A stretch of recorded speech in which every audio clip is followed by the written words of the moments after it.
امریکہ کے 59ویں صدارتی انتخابات کا دنگل، نتائج تاخیر کا شکار۔ موجودہ ریپبلکن صدر ڈونلڈ ٹرمپ اور ڈیموکریٹ امیدوار جو بائیڈن میں کانٹے کا مقابلہ جاری۔ 46 ریاستوں کے نتائج آ گئے، 4 کے باقی۔ صدر ٹرمپ کو 3 میں تاحال برتری حاصل، بائیڈن 1 ریاست میں آگے۔ ٹرمپ کے کل ووٹس کی تعداد 214، مزید 56 ووٹ درکار۔ جو بائیڈن کے 264 ووٹ، 6 ووٹ حاصل کر لیے تو میدان مار لیں گے۔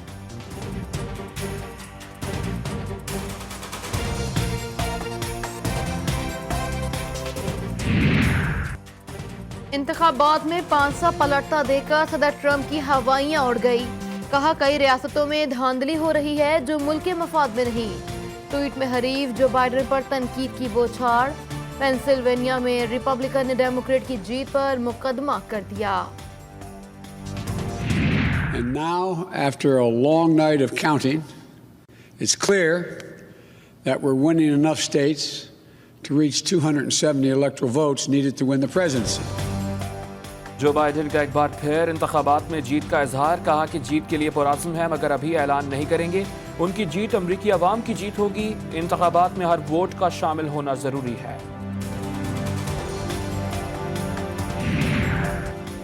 ڈونلڈ ٹرمپ کے لیے دوبارہ صدر بننے کی راہ میں ایک اور بڑی رکاوٹ، مشیگن بھی ہاتھ سے نکل گیا۔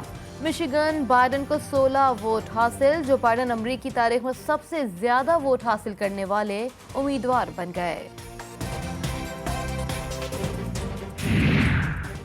امریکی سینٹ اور ایوانی نمائندگان میں بھی کانٹے کا مقابلہ۔ سینٹ کی 13 نشستوں پر ڈیموکریٹس، 18 پر ریپبلکنز کامیاب۔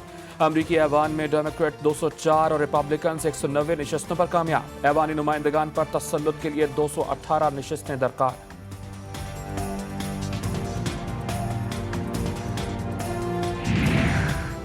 امریکہ سے پابندیاں نہیں، احترام چاہتے ہیں۔ ایرانی صدر حسن روحانی نے اپنے بیان میں کہا، کون جیتا کون ہارا ایران کا اس سے کوئی تعلق نہیں، صرف امریکی انتظامیہ کی پالیسیز اہمیت رکھتی ہیں۔ اب کوئی بھی جیتے، بالآخر ایرانی عوام کے آگے ہتھیار ڈالنا ہوں گے۔ وزیر اعظم عمران خان کے زہرانے میں اتحادیوں نے شکایات کے انبار لگا دیے۔ ایم کیو ایم پاکستان نے کراچی سے کیے گئے وعدے پورے کرنے کا مطالبہ کر دیا۔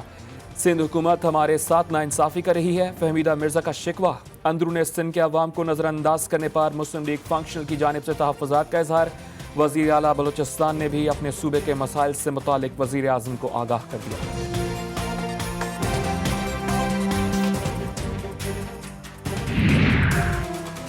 وزیر اعظم نے آئندہ 2.5 سالوں کو صرف کارکردگی کے سال قرار دے دیا۔ عمران خان کہتے ہیں آئندہ 2.5 سال حکومت اور اتحادی بہترین کارکردگی دکھائیں گے۔ مہنگائی پر قابو پانے کے لیے مستقل بنیادوں پر کام کر رہے ہیں۔ اگلا الیکشن کارکردگی کی بنیاد پر جیتیں گے۔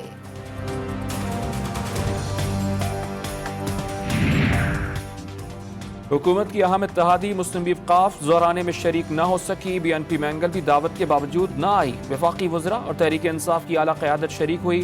Balochistan Awami Party, M Q M Pakistan, Grand Democratic Alliance کے وفد نے شرکت کی۔ وفاقی وزیر ریلوے شیخ رشید احمد بھی شرکت کر رہے تھے۔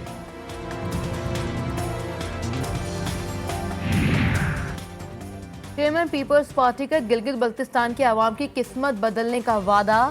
جگلوٹ میں خطاب میں بلاول بھٹو زرداری کا کہنا تھا کہ ہم نے ایف سی آر نظام کا خاتمہ کیا، گلگت بلتستان کو وزیر اعلیٰ اور گورنر دیا۔ وزیر اعظم کو الیکشن کے دوران یاد آیا کہ گلگت بلتستان کے عوام کو صوبہ چاہیے۔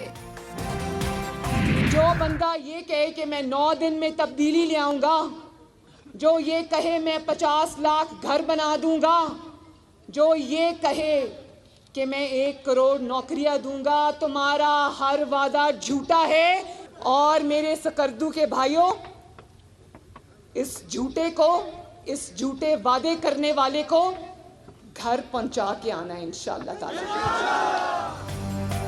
وزیر اعظم کا گلگت بلتستان کو صوبہ بنانے کا وعدہ جھوٹ ہے، نوکریاں دینا کا وعدہ کس کا تھا؟ جھوٹے وعدے کرنے والوں کو گھر پہنچانا ہے۔ مریم نواز کا گلگت بلتستان میں انتخابی جلسے سے خطاب، کہا کہ منہ پر ہاتھ پھیرنے والوں کی پریشانی بلا وجہ نہیں، پاکستان کی سیاست بدل گئی اور بدلے گی۔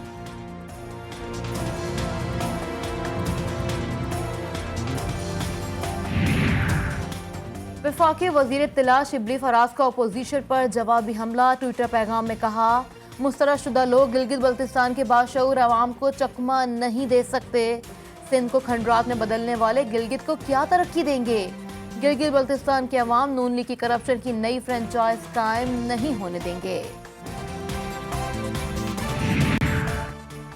گلگت بلتستان کے انتخابی نتائج عمران خان کی رخصت کا نقطہ آغاز ہوں گے۔ پاکستان پیپلز پارٹی رہنما قمر زمان کائرہ کا دعویٰ، کہا کہ مہنگائی کے مارے عوام حکمرانوں سے نجات کی دعائیں مانگ رہے ہیں۔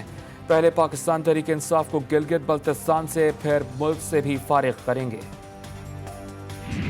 مجھے تکلیف ہوتی ہے شبلی فراز صاحب کے لیے کہ وہ بڑی مشکل میں ہیں، انہیں اپنی نوکری سے وفا بھی کرنی ہے تو وہ اس طرح کی بیان بازی کرتے ہیں، لیکن ان کی بات جو ہے وہ حقائق کے منافی ہے۔ لوگ غیر جمہوری نظام سے تنگ آ چکے، ملک میں تبدیلی کی صدا ہے۔ ترجمان سندھ حکومت مرتضی وہاب نے کہا شبلی فراز مشکل میں ہیں، انہیں اپنی نوکری سے وفا کرنی ہے۔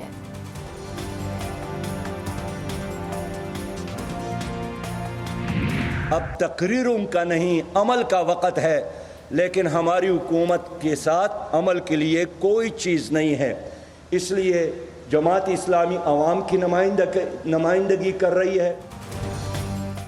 جماعت اسلامی کا مہنگائی کے خلاف اسلام آباد تک مارچ کا اعلان۔ امیر جماعت اسلامی سراج الحق کہتے ہیں عوام اٹھ گئے تو حکمرانوں کو کہیں جگہ نہیں ملے گی، تمام سیاسی جماعتوں کو الیکشنز کرانے کی دعوت بھی دے دی۔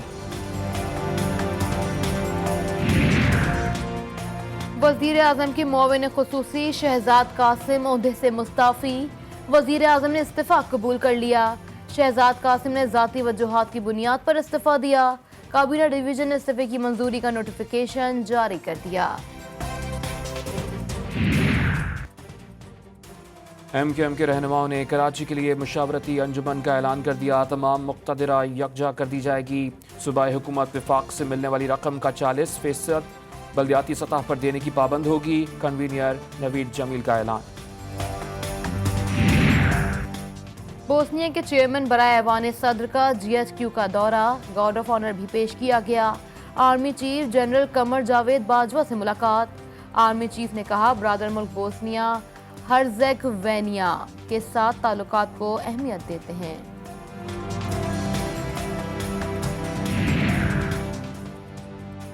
صدر مملکت ڈاکٹر عارف الوی سے بوسنیا کے صدر شفیق جعفرویچ کی ملاقات۔ ڈاکٹر عارف الوی کہتے ہیں بوسنیا کے صدر شفیق جعفرویچ کے دورے سے دونوں ممالک کے تعلقات کو مزید تقویت ملے گی۔ مقبوضہ جموں کشمیر میں انسانی حقوق کی سنگین خلاف ورزیوں سے آگاہ کیا، بھارت کا جارحانہ رویہ علاقائی امن و سلامتی کے لیے خطرہ قرار۔ گلگت بلتستان کی عارضی صوبائی حیثیت پر چین نے بھارتی بیان مسترد کر دیا، مسئلہ کشمیر کا اقوام متحدہ کی قراردادوں کے مطابق حل کرنے پر زور۔ چینی وزارت خارجہ کے ترجمان نے کہا مسئلہ کشمیر پر چین کا موقف بالکل واضح اور اٹل ہے۔ مسئلہ کشمیر پاکستانی خارجہ پالیسی کا اہم ستون ہے۔ وزیر خارجہ مخدوم شاہ محمود قریشی کہتے ہیں پاکستان کشمیریوں کے حق خود ارادیت کے حصول تک اخلاقی، سفارتی اور سیاسی معاونت جاری رکھے گا۔ پی ڈی ایم کی آڑ میں کھیلا جانے والا کھیل اپنے انجام کو پہنچنے والا ہے، معاون خصوصی شہباز گل کا ٹویٹ، کہا میاں مفرور کے بیانیے کے ساتھ ان کی اپنی جماعت بھی کھڑے ہونے کو تیار نہیں۔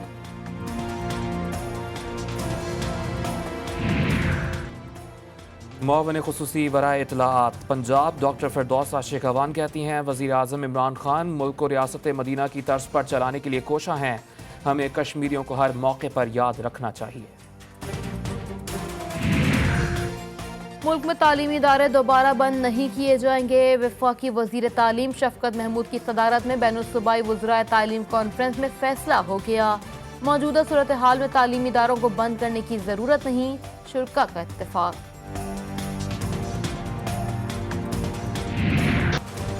ملک میں کورونا وائرس کی دوسری لہر میں تیزی، 24 گھنٹوں کے دوران 26 افراد انتقال کر گئے، 3 ماہ بعد ایک روز میں سب سے زیادہ ہلاکتیں ہوئی۔